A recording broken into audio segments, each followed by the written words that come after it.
শংকৰ হৰি ভকতৰ জানা যেন কল্পতৰু তাহান্ত বিনাই নাই নাই নাই আমাৰ পৰম গুৰু ৰাম আমাৰ পৰম গুৰু কৃষ্ণ শংকৰ গুৰু হৰি ৰাম ৰাম কৃষ্ণ শংকৰ গুৰু হৰি ৰাম ৰাম ৰাম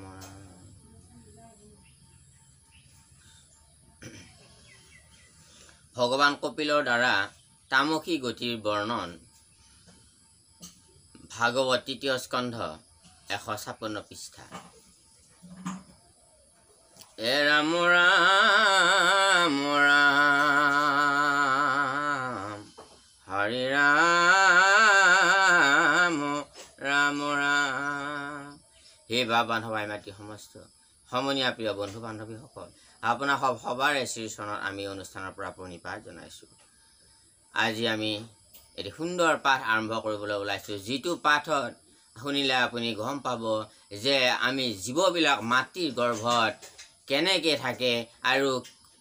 জীৱৰ যেতিয়া মাতৃৰ গৰ্ভত স্থিতি লয় প্ৰথম দিনাৰ পৰা জীৱ কেনেকৈ ডাঙৰ হ'বলৈ ধৰে, প্ৰথম দিনা কিমান ডাঙৰ হয়, দ্বিতীয় দিনা কিমান ডাঙৰ হয়, কেনেকৈ কোনটো মাহত জীৱৰ অংগ প্ৰত্যংগবিলাক হয় আৰু জীৱটোৱে তাতে কেনেকৈ থাকে, কেনেকৈ ডাঙৰ দীঘল হয়, মাতৃৰ গৰ্ভত জীৱটোৱে কেনেকৈ আহাৰ লাভ কৰে, এই গোটেই কাহিনীখিনি আজি এই পাঠটোৰ জৰিয়তে আপোনালোকে জানিব পাৰিব। কৃষ্ণ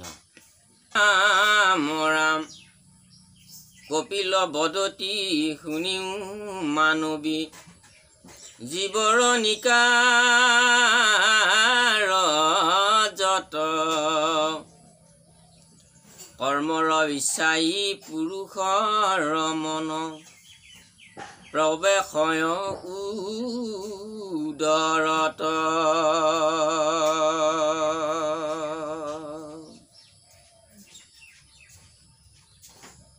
এ নাৰীৰ শৃংগাৰ সময় বেলাত ৰেত সহিতে যাই স্থিৰ শুনিতে একলগ হুয়া উদৰত লৱে ঠাই।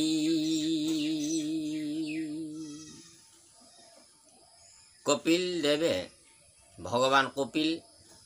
নামে অৱতাৰ হৈছিলে আৰু দেৱহূতি মাতৃ তেওঁৰ, গতিকে পুত্ৰই মাতৃৰ আগত এই মহাতত্বৰ কথা কৈ আছে যে মা, যে যেতিয়া নেকি নাৰীৰ শৃংগাৰ বেলাত তেতিয়া কি হয়, সেই শোণিত ৰেতসৰে একলগ হৈ উদৰত জীৱই স্থান লয়। এক ৰাত্ৰ ভৈলে দুই লগ হুই বৰ্তুল পঞ্চৰাত্ৰত পঞ্চম দিনত কঠিন হুৱই বদৰি ফল ৰমত। আৰু যেতিয়া নেকি 5 ৰাত্ৰি পাৰ হ'ব তেতিয়া জীৱটো এটা বগৰী গুটিমান হয় নাৰীৰ গৰ্ভত। পাছে 2 মাহে শিৰ বাহু আদি ভিন্ন হুৱে অংগ ছয় তৃতীয় মাসত লোময় আদি নখ চিহ্ন লিংগ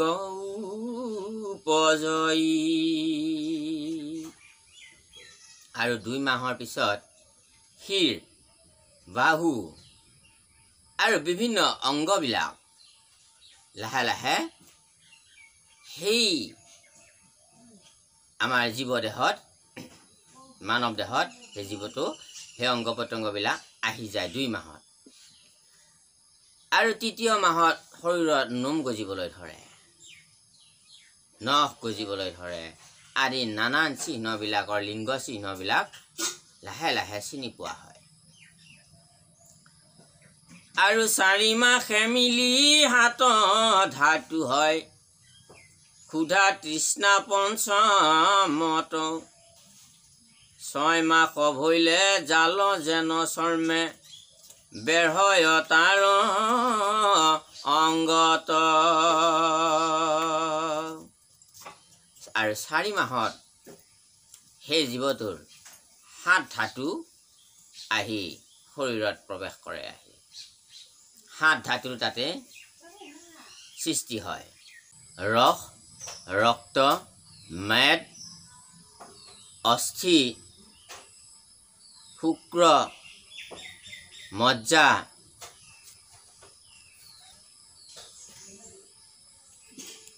আৰু মাংস এই 7 প্ৰকাৰৰ ধাতু জীৱৰ 4 মাহত জন্ম হয় আৰু লগতে 5ম মাহত ভোক আৰু পিয়াহ আহি জীৱটোৰ সৃষ্টি হয় তেতিয়া 5ম মাহৰ পৰা জীৱটোৰ ভোক আৰু পিয়াহ লাগিবলৈ ধৰে আৰু 6 মাহ যেতিয়া হ'ব তেতিয়া এখন চৰ্মময় এখন জালে মাতৃৰ গৰ্ভত গোটেই অংগবিলাক বেৰি লয় মাতৃৰ দক্ষিণ উদৰত ভ্ৰমে ক্ষণে সমক যোগ যাই যেন মতে তৈত বালক বাৰ হৈ তাৰ কথা শুনা আই আই যে মাতৃৰ দক্ষিণ উদৰত অৰ্থাৎ সোঁহাতৰ ফালে উদৰৰ সোঁহাতৰ ফালে জীৱটোৱে ভ্ৰমণ কৰি থাকে অৰ্থাৎ ইফাল ইফাল কৰি থাকে আৰু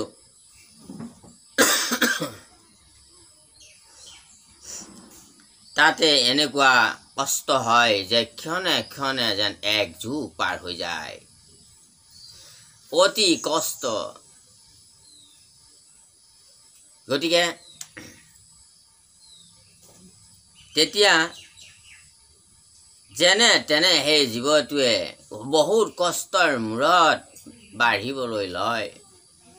আৰু কেনেকে বাঢ়ে হে মা এই কথাখিনি মই তোমাক কওঁ শুনা আইপায়নী নামে নাৰী গোট তাৰ নাৰীত হুয়া আছে বন্ধ স্থিৰ অন্তত সেই মতে সিটো নাৰী ৰৈ আছে সম্বন্ধ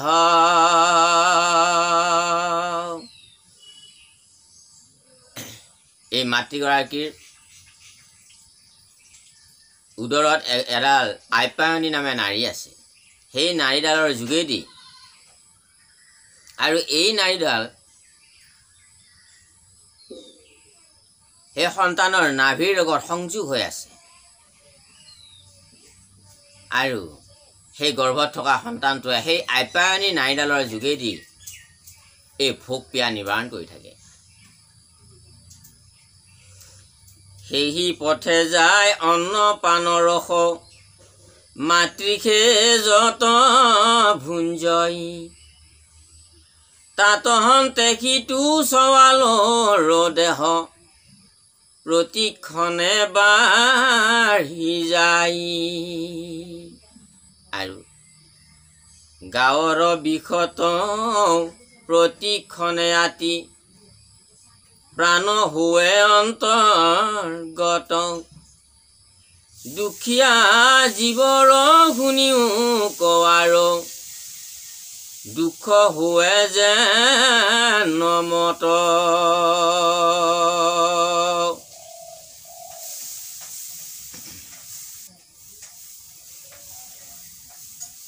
আৰু এই গাঁৱৰ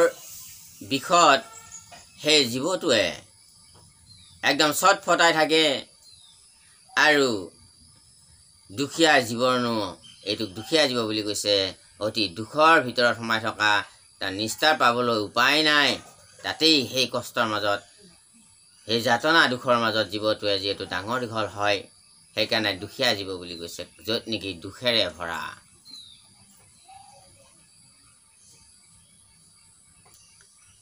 এ ৰাম জ্বলা টেঙা লুন খাৰৈ আদি আৰু মাৱে খাই যত যত তাৰৰ সজাই শৰীৰে পৰই মূৰ্ছা যাই সেই মত মাতৃগৰাকীয়ে যদি জ্বলা টেঙা নিমখ আদি খাইছে খাৰ আদি খাইছে আৰু মাৱে যত যত বস্তু ভক্ষণ কৰে মানে তাৰ ৰস গৈ সেই শৰীৰে লাভ কৰেগৈ সেই শৰীৰে পায়গৈ আৰু জ্বলা টেঙা খাৰ আৰু নিমখৰ যি চুকে সেই কোমল সন্তানটিক মূৰ্ছিত কৰি পেলাই ইমান কষ্ট পায় তাতে জ্বলা খোৱাৰ লগে লগে সিটো সহ্য কৰিব নোৱাৰে বেছি টেঙা খালে সি সহ্য কৰিব নোৱাৰে সেই ৰস গৈ সেই সন্তানৰ খাদ্য হিচাপে ৰস পান কৰি আছে অতি নিমখ খালে সি সহ্য কৰিব নোৱাৰে গতিকে ই বহুত কষ্ট পায় গৰ্ভতে কেতিয়াবা এই কষ্টৰ তাপতে সেই সন্তানটি মূৰ্ছা যায় বুলি কৈছে মূৰ্ছিত হৈ যায় এৰাম হাত ভৰি গল চৰ্মে বেৰি আছে কুক্ষিত পৰি আছই কিঞ্চিতে কয়ংগ লৰিতে নপাৰে বাখাৰং চতক নাই আৰু সেই সন্তানটিৰ গৰ্ভত থকা সন্তানটিৰ হাত ভৰি গল আদি সেই জালময় চৰ্মখানাৰে বেৰি আছে যেন এটা কুৱাতহে পৰি থকা এটা জীৱ যেন এটা বাঁহ এটাত বন্দী কৰি থৈ দিয়া এজনী চতকহে যেন চতকনে চৰাইহে যেন এই অৱস্থা মাতৃৰ গৰ্ভত থকা সময়ত ই আমি জীৱবিলাকৰ পূৰ্ব কৰ্মবশে শতেক বৎসৰ লোভিয়া মনে স্মৰণ নাহি সুখ শান্তি দীৰ্ঘ কৰিয়াতি ফোকাৰয় ঘনে খান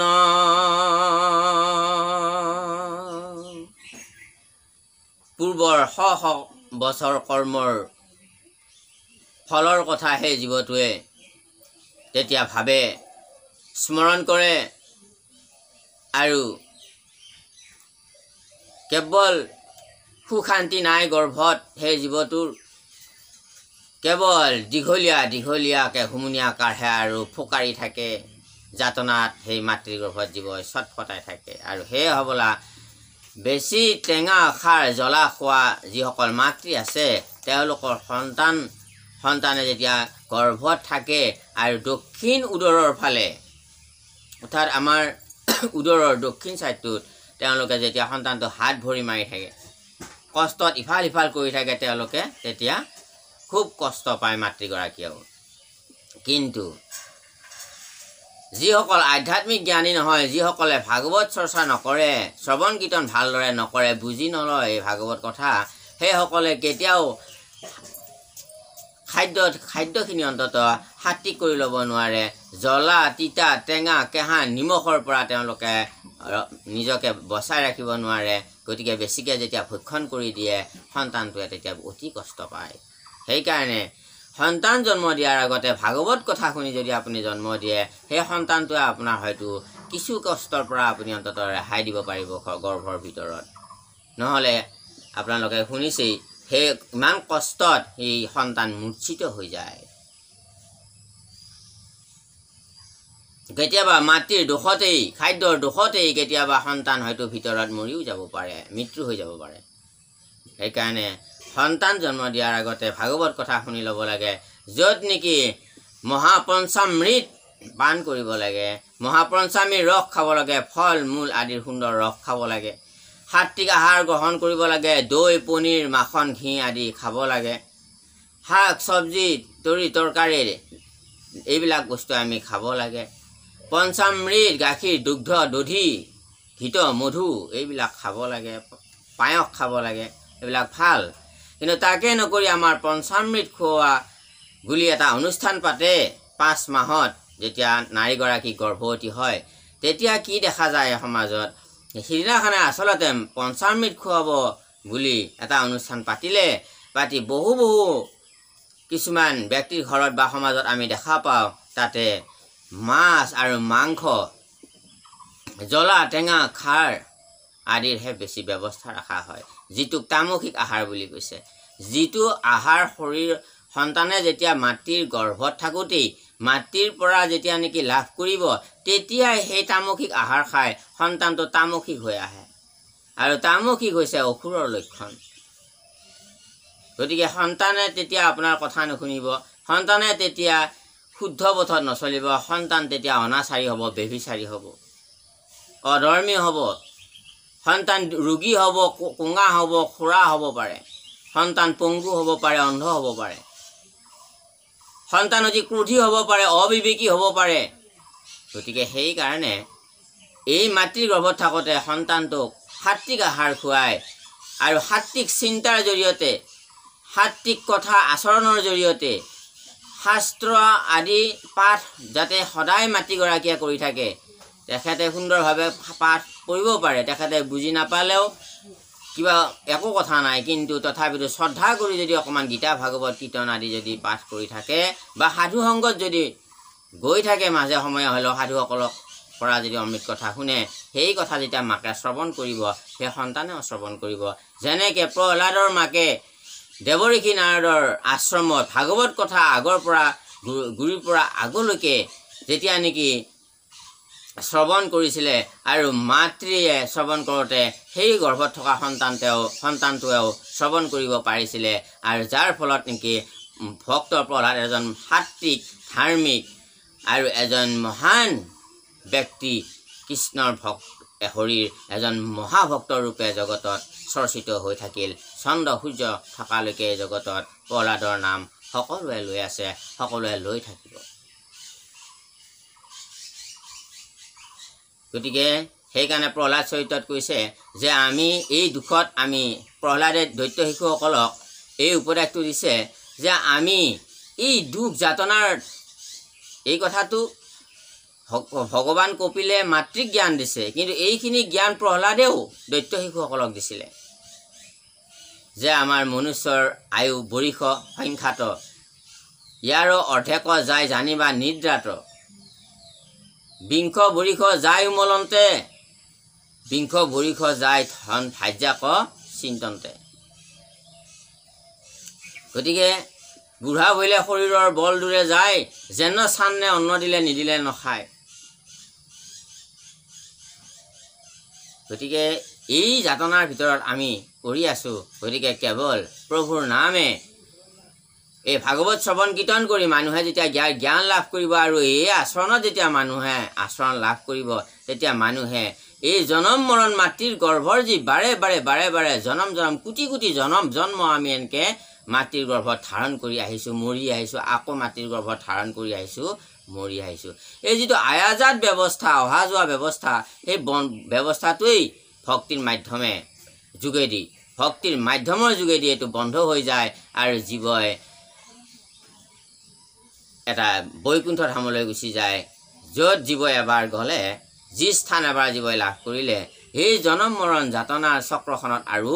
আহিব নালাগে, য'ত মহাশান্তি ধাম আছে, য'ত অজেয় অমৰ ঠাই,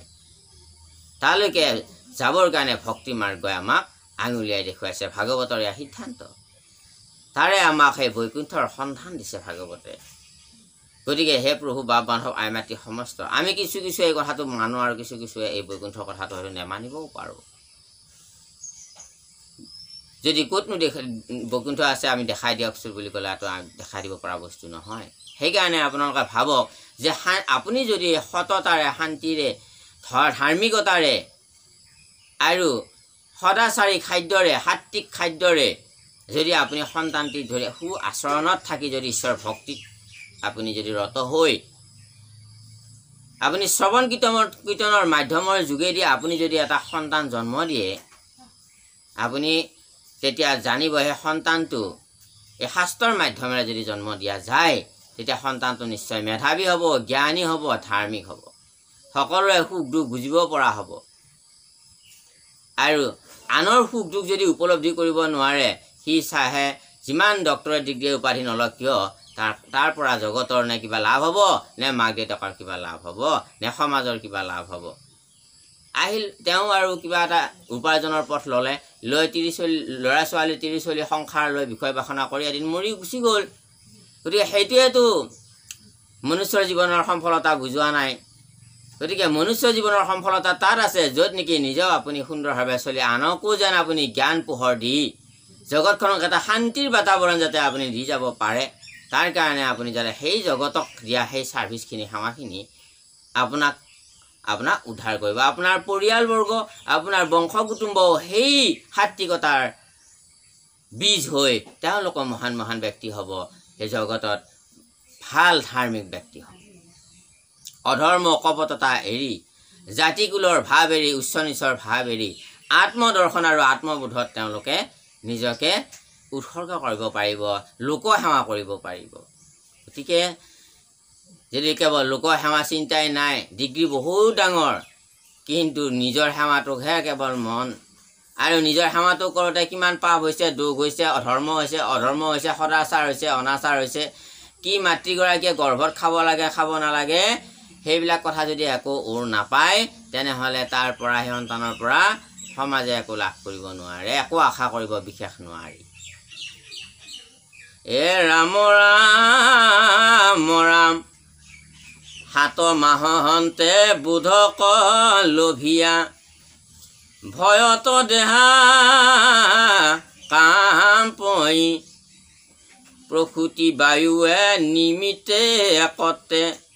থাকিবা কন পাৰই সাত মাহ যেতিয়া হ'ব সন্তানটোৰ তেতিয়া সন্তানটোৱে বোধ লাভ কৰে তেতিয়া আৰু তাতে তেতিয়া সেই যে যাতনাৰ মাজত আছে সেই গৰ্ভজালখনৰ মাজত যে আছে সি তাতে শান্তি থাকিব যে পৰা নাই শান্তিৰে থাকিব যে পৰা নাই সি যে যাতনাৰ মাজত আছে এই কথাটো অনুভৱ হয় বোধ হয় আৰু তেতিয়া ভয়তে হাত ভৰি দেহা কঁপিবলৈ ধৰে সেই জীৱটোৰ নিৰন্তৰে ভয়ত বহুত আছো আৰু তেতিয়া প্ৰসূতি বায়ুৱে কিন্তু এক ঠাইত থাকিব নিদিয়ে ইফাল সিফাল ঘূৰাই লৈ ফুৰিব প্ৰসূতি বায়ুৱে এক ঠাইত থাকিব নিদিয়ে জীৱটো জয় ৰাম জয় নাৰায়ণ জয় কৃষ্ণ জয় জগতগুৰু শ্ৰীমন্ত শংকৰ কৃষ্ণ হৰি ৰাম নম নম নাৰায়ণ প্ৰসন্ন হৰি হৰি ৰাম জীৱ কৰি পৰিত্ৰাণ কৃষ্ণ হৰি ৰাম শ্ৰীমন্ত শংকৰ হৰি ভকতৰ জানা জনকৰ পটু তাহান্ত বিনাই নাই নাই আমাৰ পৰম গুৰু ৰাম তাহান্ত বিনাই নাই নাই নাই আমাৰ পৰম গুৰু কৃষ্ণ হৰি ৰাম আজি পাঠভাগ ইমানতে সামৰিলোঁ পৰৱৰ্তী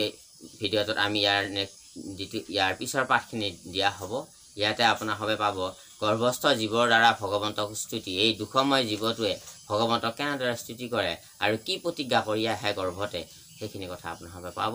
ইয়াৰ পিছৰ ভিডিঅ'টোত চেনেলটো ছাবস্ক্ৰাইব কৰি ৰাখিব লাইক কমেণ্ট কৰি আমাক উৎসাহিত কৰি সংগ দিব বুলি আশা ৰাখিছোঁ কৃষ্ণ হৰি ৰাম কৃষ্ণ